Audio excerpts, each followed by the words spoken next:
Part 3. Conceiving a Python. After Ododer's death, the village turned their backs on him. Nobody fought for him. Nobody cried for him. Instead, they spat on his grave. They cursed his body. They called him a fool, the ugly hunter who brought shame.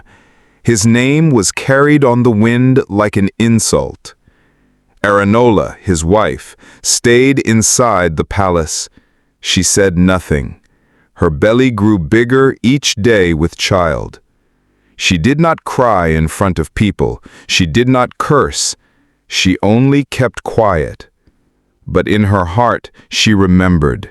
She knew the village deserved what was coming. Soon, something strange happened. One by one, children in the village began to die. In one house, a mother screamed and held her little son. In another, 2 girls died in one night. The wailing of parents filled the air like drums of sorrow. Every house cried.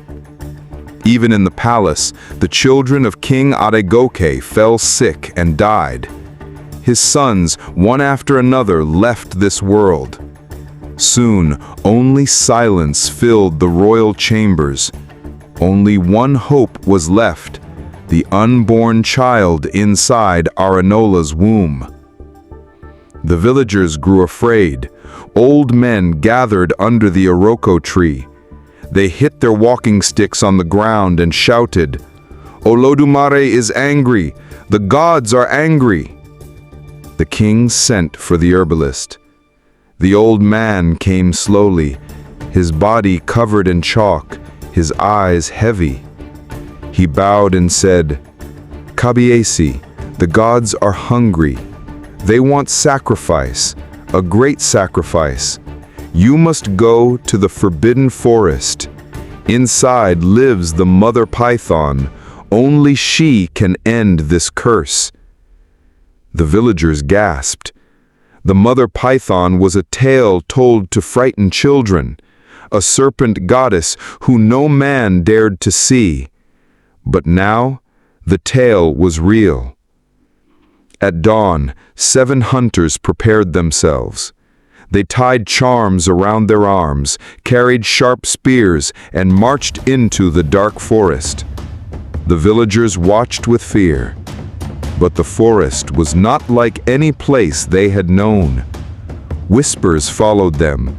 Drums beat without drummers. Shadows moved without bodies. Days passed. 5 hunters did not return. 2 crawled back, torn and bleeding, eyes full of madness. They told the king, "Kabiesi, it is true. The forest is not for men. The mother python cannot be found." Fear grew in the land. The curse did not stop. Children still died. Mothers still wept. Then, one midnight, the palace shook with the cry of Aranola.